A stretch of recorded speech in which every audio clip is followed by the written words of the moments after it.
أعوذ بالله السميع العليم من الشيطان اللعين الرجيم. بفضل الله بسم الله الرحمن الرحيم. الحمد لله رب العالمين. الحمد لله والحمد حقه كما يستحقه حمدا كثيرا. الحمد لله الذي هدانا لهذا وما كنا لنهتدي لولا أن هدانا الله. اللهم لعن أول ظالم ظلم حق محمد وآل محمد وآخر تابع له على ذلك. اللهم لعن العصابة التي جاهدت الحسين وشايعت وبايعت وتابعت على قتله. اللهم لعنهم جميعا. ثم الصلاة والسلام على خير خلق الله أجمعين محمد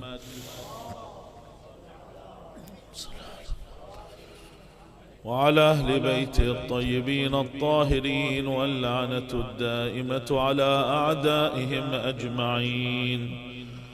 قال الله العظيم في كتابه الكريم: بسم الله الرحمن الرحيم. ألا إن أولياء الله لا خوف عليهم ولا هم يحزنون. Unquestionably, the friends of Allah will indeed have no fear, nor will they grieve. آمنا بالله. صدق الله العلي العظيم. صلوا على محمد وآل محمد.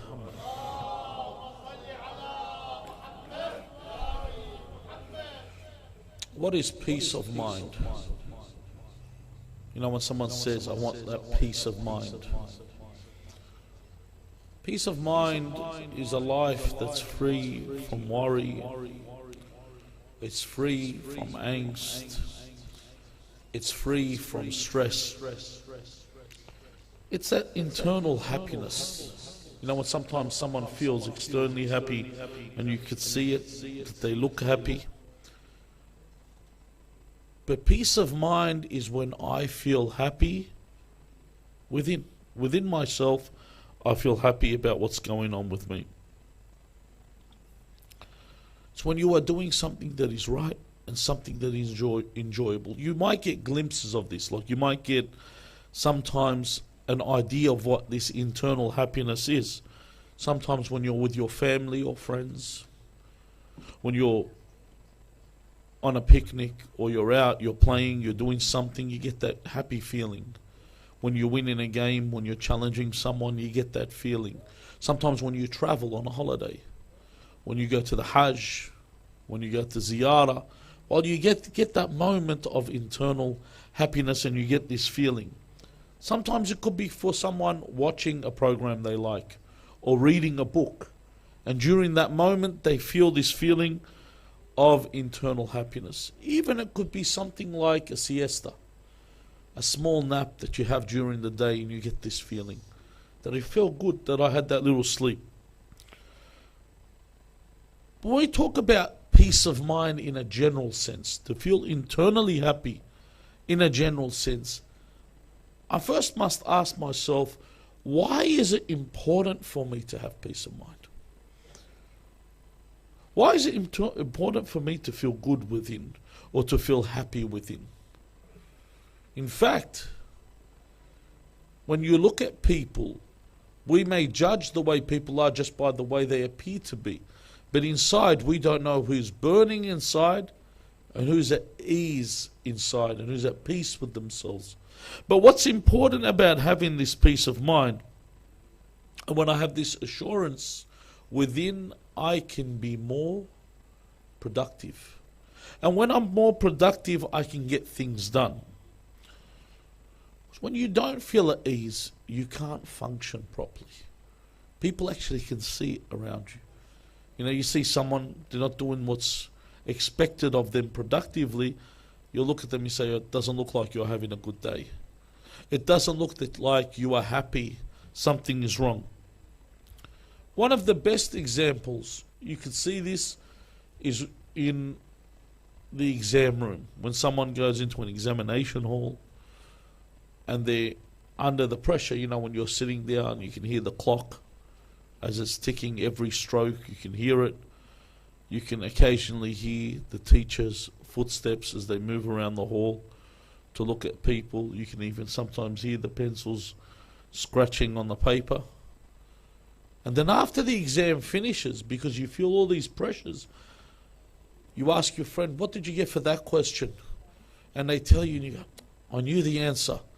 But because you were under all this pressure, you couldn't function properly.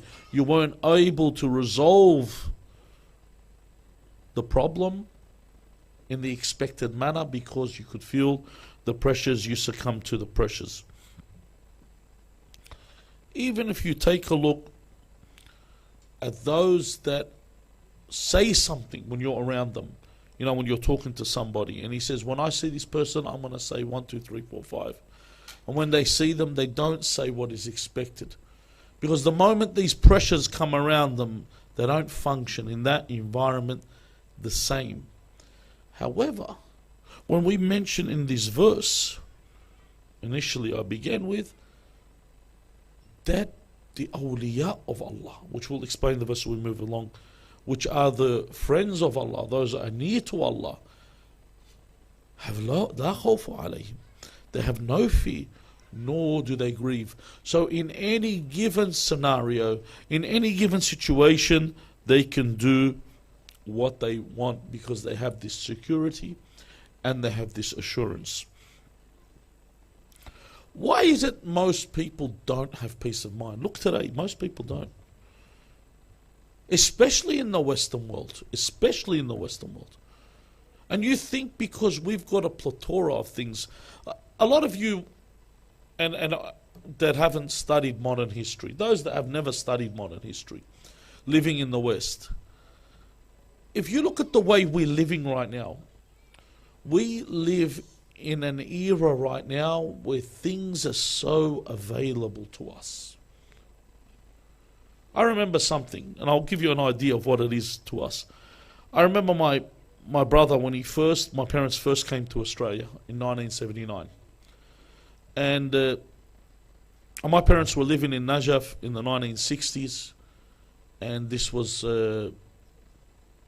before the Ba'athi rule. We're talking during the time of Abdul Karim Qasim, would have been around that time. And during that time when they were living in extreme poverty. Because back then when you were Talib Alim, you lived in that manner. It's not the same now. The Talib Alim doesn't live in the same extreme poverty as they lived back then. They would live in real poverty. And when they first came here and living in the West, my father purchased a bicycle for my brother. So my brother said, you know, he was happy that he got this bicycle. And my brother said to my father, I used to always ask you for a bicycle before. You know? He said, but when you used to ask me, my heart would break because I could not buy it for you. I was unable to. We didn't have this ability. People weren't in that financial position. Today, a child asks for anything, you give it to them. It's easy and it's not even hard for you. It's not even a fraction of trouble for you when you have to give them. You see some families, every child's holding some electronic device. Back then, you'd get a bike, you'd look after it, because that's all you were getting. You'd actually fix the punctures on the wheel. Now, if the wheel pops, people just throw it aside, Dad, get me a new bike. That's how the world's changed, because the people are living in a different world. And this new world that they live in has turned to what? You see, the suicide rate in the world, how high it is. That, you know, I think it is, and I don't want to, but I think it's 1 in 40, every 40 seconds somebody attempts suicide. Every 40 minutes something around that mark in the world attempts suicide. I think it's 40 seconds, not minutes. Attempts suicide. Could you imagine that? And I think 1 in every 4 are successful in killing themselves. But if you take a look at where suicide takes place, it's in the Western world, where everything's available, where everything is given to them. But if you look in the Middle East, where you sit down, like while we're sitting right now, the kahraba, the electricity cuts out. People are normal. People just go, they curse the minister of what do they call him, Wazir al-Ta'a or something, the energy minister. They'll curse him and that's about it, and they just wait till the electricity returns, and everyone's normal about it. They don't have clean water, they go out and they search for it, and everyone's normal about it. But why is it here where everything's available? For God's sake, in Australia, you know, Ajallakum Allah Takramun, we wash our backsides with drinking water. We do. We're drinking water. This is the country you live in. Yet people are always lacking this peace of mind. This has got to do with the fact that people have not understood what's important in this world. We have not been put under real pressure. You know, we've got a bit of pressure now with this social distancing and the isolation. And we think, oh my God, do you know how people are whinging about 2020? People whinge about 2020. I say, you don't know what 1920 was like. No one here knows what World War One, the Spanish flu, pandemic, the Great Depression and World War II were like. All that region, whoever lived between 1915 and 1945, those 30 years, they'll tell you a few things about what you don't know. And even before that, if you look at how the world used to be, if you lived in England, even in the West, if you saw the Victorian workshops where people used to actually live in houses where they'd work to eat because they couldn't afford to eat. The way the world used to be and how different it is today. And this is why people have lost this peace of mind. The Messenger of Allah, Ar-Rasul Muhammad sallallahu alayhi wa alihi wa sallam,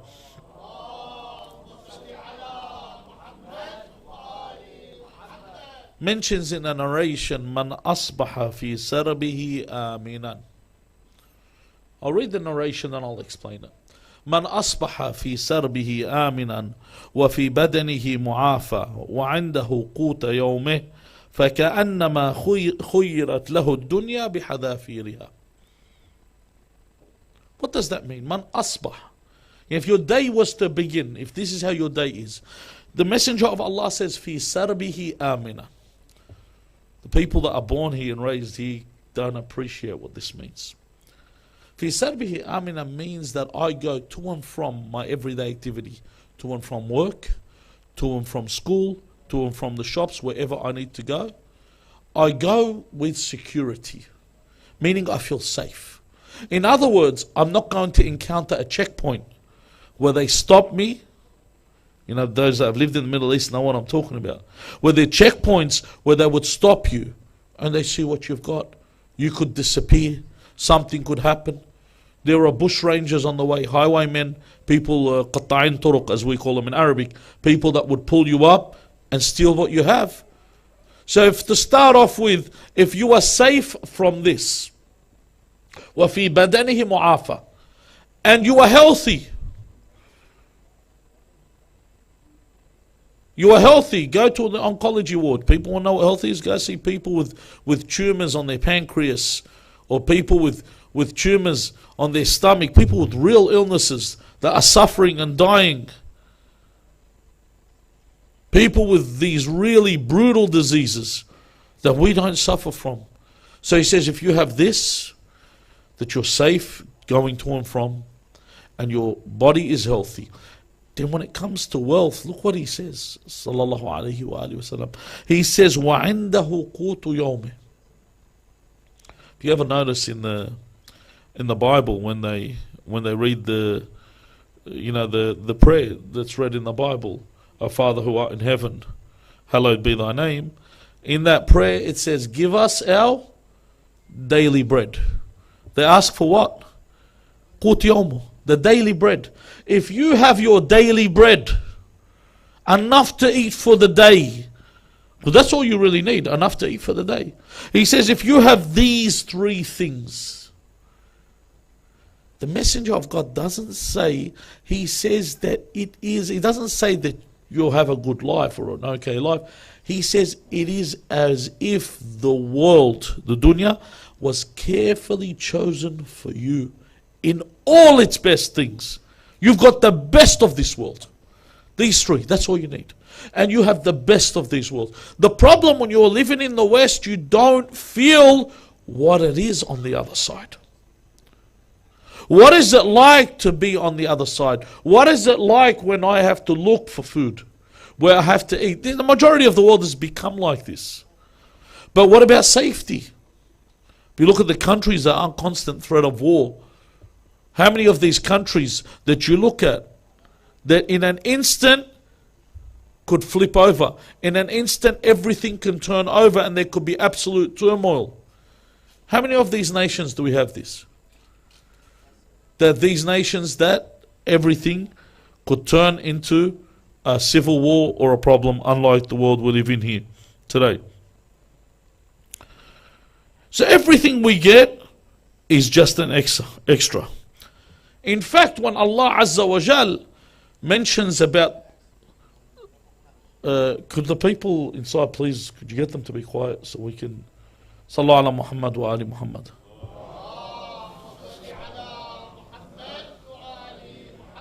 If they want to talk, let them talk because they're right in my ear. It's very difficult to talk while they're inside that room, please. Sallu ala Muhammad wa ali Muhammad.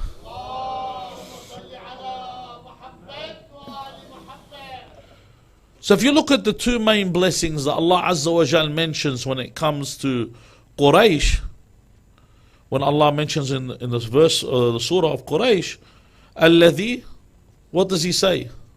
أطعمهم من جوع وآمنهم من خوف. Two things.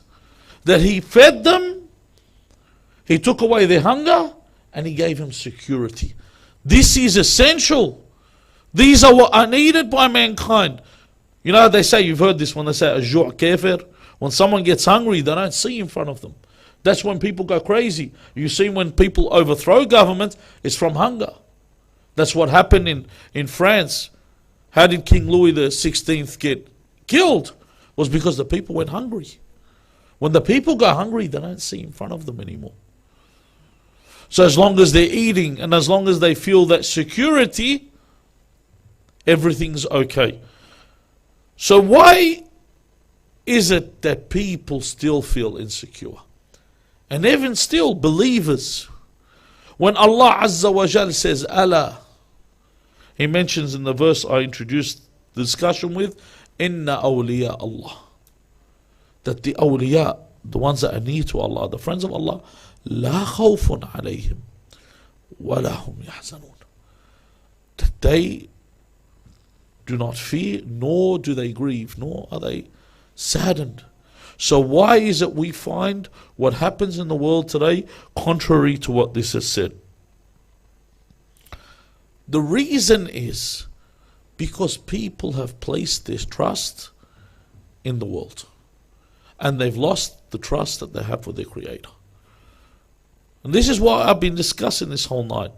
Over these nights to gain a proximity and a nearness to Allah Azza wa Jal. Through this is where I establish a real and fruitful relationship. So how do I start? By eliminating these problems. One of the biggest problems people have today is they sit and read and watch the news. You got those friends that on WhatsApp, they keep sending you what? Only the bad things. If you keep reading their messages, you think the world's coming to an end. Every message, you know, the minister of doom and gloom, everything that's bad about civilization, everything that's bad about the world, he sends. You know, every time some people, they send you some things, you feel like cursing them from the amount of things they send you. Things that have got to do with the world coming to an end. So when you sit and watch the news, I want to explain what the news is. See, the news, or we call akhbar, doesn't tell you about what's happening. They carefully select the worst things that are happening and they blow them out of proportion. I'll give you a good idea. If you want to hear what's happening in the world, from another perspective. You know, when you're in Australia, remember when there's bushfires? How many of your relatives contact you from overseas and say, "Oh, what's happening? Are you burning alive?" And you'll say, "What?" "Oh, they're the bushfires. They're hundreds of k's away and they're burning rainforests." That's what you say to them. And on the other side, when you hear things, the same thing goes on. When you hear it happens in certain regions, and then it's blown out of proportion. They make you think that the whole world's fallen apart. And you got those people that say, "Oh, الوضع ما بيطمن. It's getting worse and worse." When did the وضع طمن in the Middle East? The Middle East, every 5 seconds someone gets overthrown. The Middle East is known for this. There's war all the time. And what's written in the news and what is told in the news is always what's negative. Nothing positive. They don't want you to get that peace of mind. When you sit there and read the paper all the time, and everything the worst about Islam, everything that's the worst about mankind is being shown, you're going to feel low in spirit. But let me give you something to think about.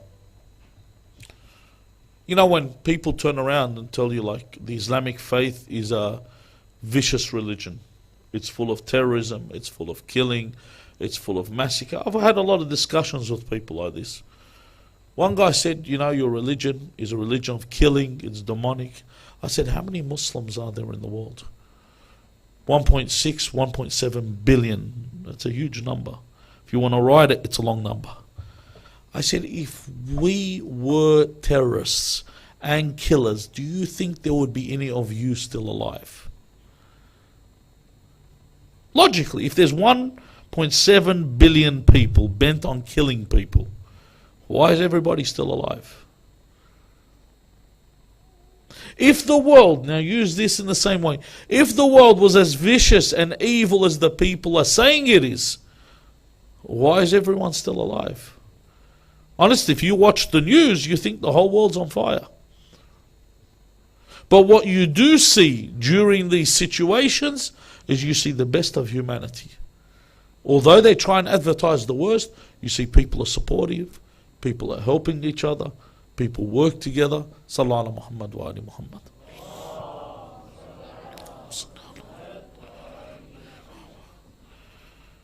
The other thing that we need to walk away from is entering futile discussions with people.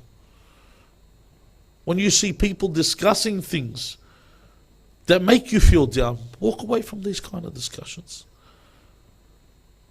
You need to look for people that give you certainty.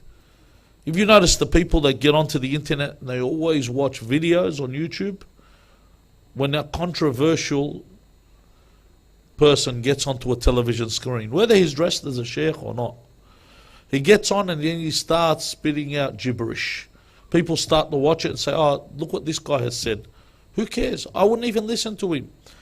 The reason he puts up these channels, or they have these television channels, or they have these opinions, and they do all this is for you to watch them. They say something controversial so that people can actually sit and pay attention to them. This is the purpose of this.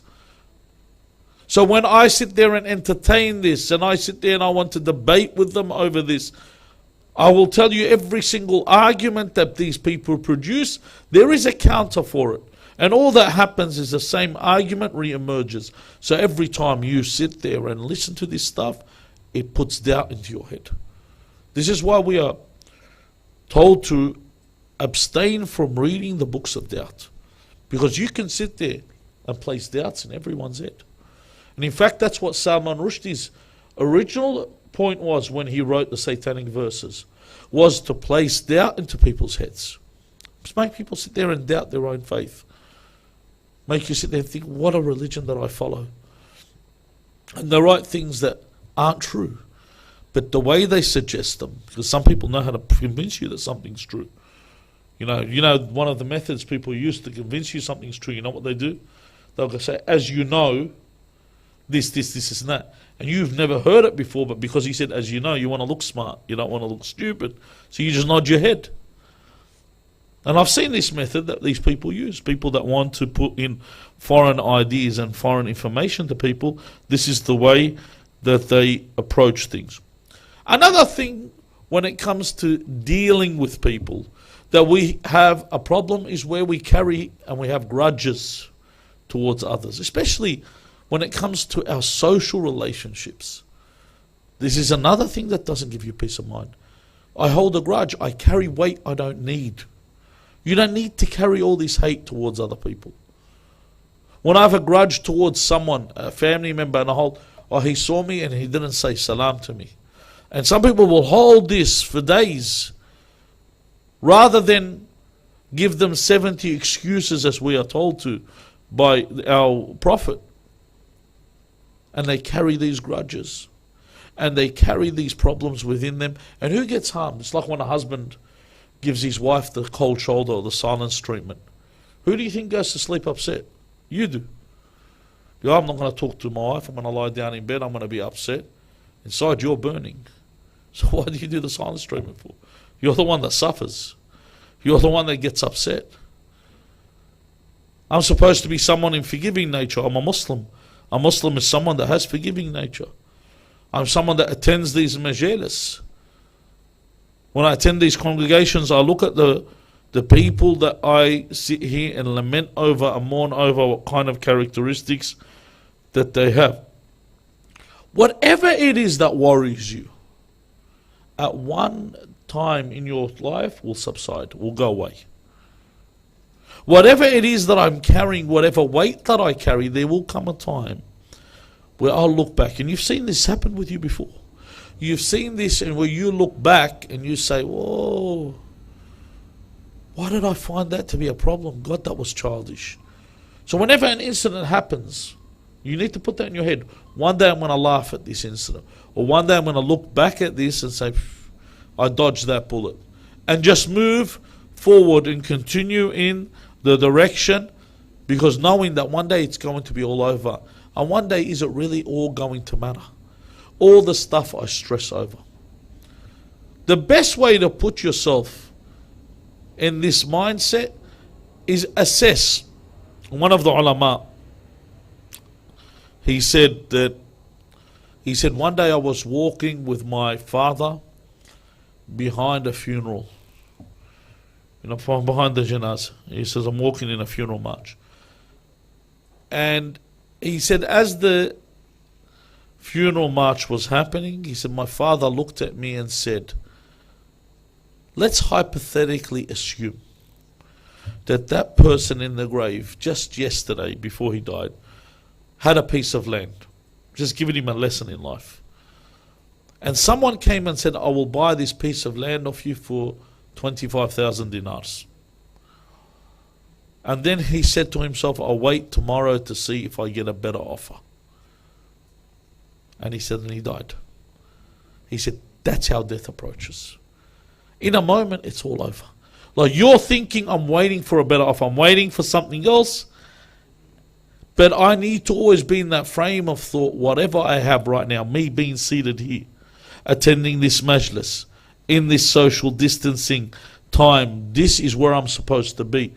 When I sit there and say to my friends, when social distancing is over, we will do this, don't think like that. What am I going to do now? And you people, I can see, have made that choice where you've turned up in the situation that is, and you've turned up early to be able to get in, to be of the few that were allowed in under the conditions, and those that missed out. But you've lived by these rules, and you're seated by these rules, and you work by these rules. And that's how I need to deal with my life as I move along, to get that peace of mind, to feel comfortable regardless of what the situation is.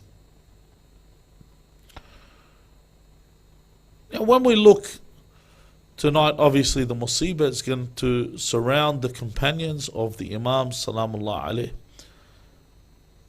And these companions of the Imam were of the elite of companions. Even the Imam, when he mentions, he says, I have not seen or known companions that are better and more loyal than these companions. When we're saying they're more loyal, because these companions were not companions that people have on their way, like the companions of those before him. If you look at the companions of his brother that were around Al-Imam Al-Hasan Al-Mushtaba alayhi salam, we're talking about some of them were good, and yet they did not carry that same weight. Like the ones that remained, of them were of the ones with Imam Al-Hasan, obviously alayhi salam, but carry the same weight as the ones that remained with the third holy Imam, Al-Imam Abu Abdullah Al Hussein alayhi salam. That these people were so loyal that even when he gave them the opportunity, now remember, he never gave them the opportunity on the actual day when the battle took place. The night before, he said to them that this army requires me and my son Ali. Because at that point, Ali al-Akbar was the one assumed by the people to be the Imam to follow. That's who they want allegiance from. And they just want us. They want to kill us. As for you, you can leave under the darkness of the night. And when you leave, just go far away so you do not hear my call. Because this is where it becomes problematic. But before my call, you can actually leave. He gave them, in other words, he's permitting them to leave. He doesn't put them under an obligation where you have to remain and fight. If you choose to remain, you will die. He gives them this, and these companions weep, and they remain, and they stay in steadfast next to the Imam. And when the Imam asks them about their devotion to him, and how they will stand to him, you'll read the narrations, one narration after the other, where they surpass each other with their allegiance to the Imam. Where one says, if I was to be killed and then brought back to life, then to be killed, and this would happen to me 100 times, or another narration 1,000 times, I would leave you, howbeit when the death is only one death. If I wouldn't leave you in that instance, how would I leave you if it's only one death? And another would say, if I was killed, then brought back to life, then burnt, then brought back to life, I wouldn't leave you. One after the other would mention to show their allegiance to their Imam. And these weren't people that didn't have anything to go to. These were people that could return to their day-to-day lives. But there were people that had made themselves in a position that they were at peace with their souls. They were at peace with their Creator. May Allah make our hearts at peace with them. Walhamdulillah Rabbil Alameen. Wa salli Allahumma ala Muhammadin wa alihi at-tayyibin at-tahirin.